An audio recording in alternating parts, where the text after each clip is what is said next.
대통령 박근혜를 파면한다. 이 모든 결과에 대해서는 제가 안고 가겠습니다. 시간이 걸리겠지만 진실은 반드시 밝혀진다고 믿고 있습니다. 예, 마지막 이 발언. 민경욱 전 청와대 대변인이 박근혜 대통령의 메시지를 대신 읽은 거죠.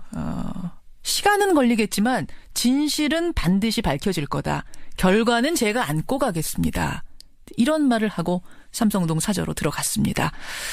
지금 문자들도 많이 오고 있습니다만 이분하고 함께 좀 얘기를 나눠보고 싶어요. 사실은 이제 박근혜 대통령 뇌물죄와 직권남용해서 무려 13개의 범죄 혐의를 받고 있는 상황이라서 앞으로 검찰 수사가 어떻게 될지 굉장히 주목이 되는데 더불어민주당 조응천 의원, 박근혜 전 대통령과 함께 청와대에서 일을 했던 분이죠. 조응천 의원은 이 상황을 어떻게 바라보고 계시는지 연결해 보겠습니다. 조응천 의원님 안녕하세요. 네, 안녕하십니까. 조응천입니다. 헌정사상 처음으로 현직 대통령에 대한 파면 결정. 박근혜가 그 당시 대통령과 함께 청와대에 근무를 했다가 말하자면 일종의 나쁜 사람으로 찍혀서 청와대를 떠난 분 아니십니까? 네네, 국기문란사범이죠. 그렇죠. 그렇죠. 소배가 어떠십니까? 제가 있을 때도 그랬지만, 청와대나 내각에 직언을 하고 고언을 하는 분위기는 아니었습니다. 그런 사람들은 굉장히 배척당하고, 예. 또, 각종 불이익을 받는 그런 상황이 4년 내내 지속이 된 것 같고요. 예. 예, 결과적으로 비선 실세라든가 문고리 또 황교안 권한대행을 비롯한 온 내각이 무능하거나 용기가 없거나 소명의식이 없는 그런 사람들한테 둘러싸여가지고 예. 4년 동안 벌거벗은 임금님 노릇을 한 거라고 생각합니다. 4년 동안 벌거벗은 임금님 노릇하다가 이제 내려왔구나 이런 생각이 드셨어요. 네. 근데 어제 내려오면서 자신의 집으로 들어가면서 대변인을 통해서 메시지를 던졌는데 사실은 어쨌든 승복하겠습니다. 이런 메시지가 나오기를 많은 국민들이 80%가 기대했겠습니다만 의외의 메시지. 시간은 걸리겠지만 진실은 반드시 밝혀질 거다. 이런 메시지를 남기고 집으로 들어갔습니다. 어떻게 들으셨어요? 참 대통령께서 이 헌법재판소 탄핵 심판 최후 진술에 그렇게 말씀하셨죠. 앞으로 어떤 상황이 오든지 우리 대한민국과 국민을 위해 가지고 혼란을 조속히 극복하는 일에 최선을 다하겠다. 이런 말씀을 그때 서면 진술서에 하셨어요. 예. 그래서 저는 3명의 그 친박 집회 참가자가 사망을 한 그런 상황이고, 그렇죠. 또 이런 극단적인 혼란이 언제까지 지속될지 모르는 그런 상황에서 그래도 국민 통합에 도움이 되는 말씀을 하실 거 아닌가라고 일말의 기대를 했었는데 참 많이 놀랐습니다. 놀라셨어요. 예. 아마 저 자신의 지지자들에 대해서 감사하다. 그러니까 전체 국민이 아니고요. 믿고 따라준 국민들한테 감사하다. 지지자들에게 감사하다. 예, 감사하다 하셨고 또 시간 걸리겠지만 진실은 밝혀진다. 이거는 삼성동 사저를 진지로 해서 끝까지 농성하고 투쟁하겠다. 또 검찰 수사에 적극적으로 응할 의사가 없다. 그러니까 지지층의 결집과 골기를 촉구하는 걸로밖에 이해를 할 수가 없습니다. 지지자 3명이 사망했고 혼란 상황이 계속되는데 오히려 그것을 부추기고 더 불복의 상황을 이어가달라라는 메시지처럼 들리셔서 우려스러우셨습니까? 네네. 왜냐하면은 어저께 사실 박 전 대통령이 퇴거를 한다는 소식이 언론을 통해서 전해진 거는 오후 늦게였습니다. 그렇죠. 예. 근데 수백 명의 지지자들이 아침부터 그 사저 앞에서 태극기를 들고 어떻게 보면 박 전 대통령의 사저 귀환을 기다리는 듯한 그런 모습을 계속 나왔어요. 그러니까 언론도 모르는 그런 연락을 받고 지지자들이 거기서 대기를 한 것 아닌가. 네네. 정말 언론도 몰랐거든요. 언론도 몰랐는데 지지자들은 뭔가 연락을 받고 대기를 한 게 아닌가? 네네. 그 말씀은 그럼 어떻게 해석하시는 거예요? 그러니까 어버이 연합을 지원하고 한 걸로 의심을 받는 예. 허연준 행정관 예. 뭐 이런 분들이 SNS 활동을 보면은 지지자들 향해 가지고 계속 메시지를 보내고 있고 뭐 저희에게는 아직도 12척의 배가 남아 있습니다. 이런 SNS를 올린 걸로 봐서는 예. 친박 집회 주도자들과는 일정 연결고리가 있는 걸로 그렇게 생각이 됩니다. 그래서 네. 사실은 그 짧은 시간 안에 그렇게 많이 모여서 환호하기는 쉽지 않았을 텐데. 그리고 40일 동안 예. 향후 40일 동안 삼성동 사저 앞에서 예. 집회 신고를 한 걸로 지금 해놨죠. 밝혀지고 있거든요. 그렇죠. 그러면 40일 동안 사저 골목 앞에서 태극기를 흔들고 모여 있으면 예. 검찰이 압수영장을 들고 가서 혹은 체포영장을 들고 가서 예. 집행을 하려고 하더라도 상당한 곤란이 있지 않겠습니까? 체포를 하려고 해도 상당히 곤란할 네. 것이다. 문을 박 전 대통령께서는 사저 문을 걸어 잠그고 예. 검찰의 소환에 불응하고 있고 아하. 그래서 검찰은 부득이 체포영장을 들고 가지고 예. 소환 조사를 하려고 검찰청에 조사를 하려고 해도 예.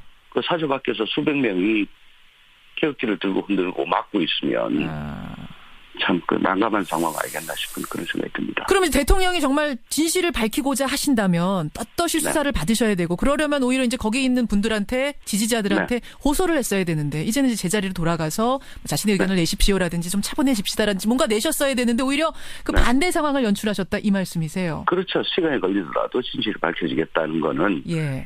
수동적으로 피동적으로 검찰 수사 법원 재판 과정에서 밝혀질 것이다 라고 하는 것이 아니고 삼성동을 진지 삼아 거기 남아가지고 계속 이게 진실이다 라고 메시지를 던지겠다라는 걸로 저는 읽혔습니다. 그러니까 순순히 응하지 않겠다 검찰 조사 그런 메시지로 읽으셨어요.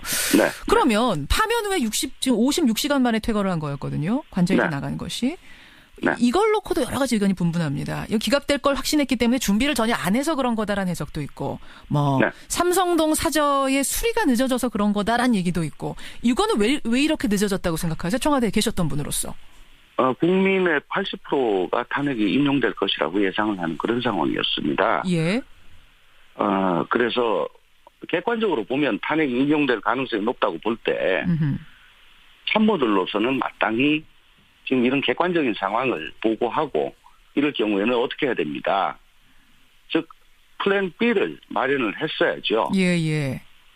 그런데 아마 한광욱 비서실장을 비롯한 참모들이 그런 객관적인 상황을 보고 할 수 없었거나 아하. 더 나아가 삼성동으로 돌아가셔야 될지도 모릅니다. 그러니까 빨리 도배도 하고 보일러 수리도 하고 이런 말씀은 도저히 드릴 수 없었던 그런 상황이어서 아이고 괜찮답니다. 뭐 기각될 거랍니다. 이런 좋은 얘기만 계속 했던 걸로 그렇게 읽으십니다. 아까 벌거벗은 임금리라는 표현을 쓰셨는데 결국은 누군가 그 얘기를 제대로 해줘야 되는데 그걸 용감하게 용기 있게 할 사람이 없었단 말씀이세요? 청와대에 아무도 없었단 말씀이세요? 예, 4년 내내 그랬고요. 청와대뿐만 아니고 내각도 그랬습니다. 지금도 그럴 거고요. 그래서 제가 벌거벗은 임금님이라고 말씀을 드린 겁니다. 벌거벗은 임금님을 보고 지금 벗으셨어요. 빨리 옷 입으셔야 됩니다라고 자신 있게 말할 사실을 말해줄 사람이 그렇게 하나도 없습니까? 예, 그렇습니다. 그렇군요. 이 정부는 그걸 얘기하면 영린에 걸려가지고 국힘문란 사범이 되거나 뭐 한직으로 밀려나거나 그렇게 불이익을 받습니다. 그렇군요. 아니 뭐 일각에서는 그 시간 끌면서 대통령 기록물들 폐기하거나 반출하는 건 아니냐 이런 의심도 나왔었는데 그쪽은 아니라고 보세요? 그건 알 수가 없죠. 청와대에서는 차기 대통령이 결정이 되면 그때부터 2달 동안 각종 서류 문서 파기하고 그다음 메인 서버, PC 전부 다 포맷하고 디가우징 해가지고 완전 깡통으로 만들어 놓는 그런 작업을 하는데요. 지금도 아마 그런 작업을 하고 있지 않겠나 싶습니다. 아니 지금 그러면 안 되는 거잖아요. 지금 검찰이 압수수색하겠다고 하고 아직 그 영장 살아있는데? 특검의 압수수색 영장은 2월 28일로 끝났고요. 특검 건 끝난 겁니까? 예, 2월 28일로 끝났고요. 이제 검찰이 다시 받았는지는 모르죠. 예. 어쨌든 지금 통상의 경우가 아니고 현재 청와대는 그 안에서 근무했던 많은 사람들이 구속이 됐고, 그렇죠. 방금까지 근무했던 대통령은 뇌물 등의 피해자로 지금 돼 있는 상황입니다. 그렇죠. 예. 그리고 청와대 자체가 범행 장소고요. 예. 그래서 지금이라도 당장 황교안 대행이 청와대 쪽에다가 지금 그런 식으로 하면 대통령 기록물 관리법 위반이 되고, 혹은 형법상 증거인멸죄에 해당한 소지가 있다. 예. 이런 걸 주지시키고 메시지를 똑바로 전하고. 손을 댈 수 없도록 그렇게 조치를 해야 됩니다. 예. 나중에 큰 문제가 생길 수 있습니다. 알겠습니다. 그 부분이 상당히 우려된다. 중요한 말씀 해주셨어요. 네. 이제 시간이 한 30초 남았는데 이제 벌써. 예. 박근혜 전 대통령이 됐습니다. 박근혜 전 대통령. 박근혜 전 대통령에게 보내는 조언이랄까요? 꼭 앞으로 좀 이렇게 해주십시오. 한 말씀 하신다면? 대통령 취임 때 하셨던 선서를 좀 상기하시고요. 그래도 국가 원수로서 4년 동안 재직을 하셨던 분이 대한민국이 앞으로 어떻게 돼야 될지, 국민이 어떻게 통합돼야 될지, 한 단계 더 발전한 대한민국을 위해서 내가 할 수 있는 일이 뭔지, 그걸 꼭 좀 생각하시고, 아무리 주관적으로는 억울하시더라도 대한민국의 100년 대계를 위해 가지고 좀 자신이 화도 좀 누르시고 희생하는 그런 모습을 좀 보여주셨으면 앞으로 아마 그래도 좀 역사에 좋은 평가를 받지 않겠나 하는 그런 말씀입니다. 당부의 얘기. 지금 청취자 질문들이 들어오는데 출국 금지 해야겠습니까? 어떻게 생각하세요? 출국 금지는 당연히 할 거라고 당연히 보십니다. 해야 됩니다. 설마 근데 대통령까지 지냈던 분이 이런 상황에서 검찰 수사 받아야 된다는 상황에서 외국을 가실까요? 그건 알 수가 없고요. 지금까지 하셨던 언행에 의하면 또 전직 대통령 예우에 관한 법률에 보더라도 7조에 탄핵을 받으면 전직 대통령 예우를 하지 아니한다 하는 게 있지만 있죠. 또 형사처분을 회피할 목적으로 외국 정부에 도피처 또는 보호를 요청한 경우에도 탄핵과 동일하게 예우를 하지 않습니다. 그래요. 출국 금지 필요하다. 네네. 가시려면 가실 수도 있는 분이라는 생각이 드세요? 그러고요. 검찰이 자신들의 수사 의지를 과시하기 위해 가지고 제일 먼저 요거부터 할 겁니다. 알겠습니다. 여기까지 말씀 듣죠. 조홍천 의원님 고맙습니다. 네, 고맙습니다. 청와대에 근무했던 더불어민주당 조홍천 의원이었습니다.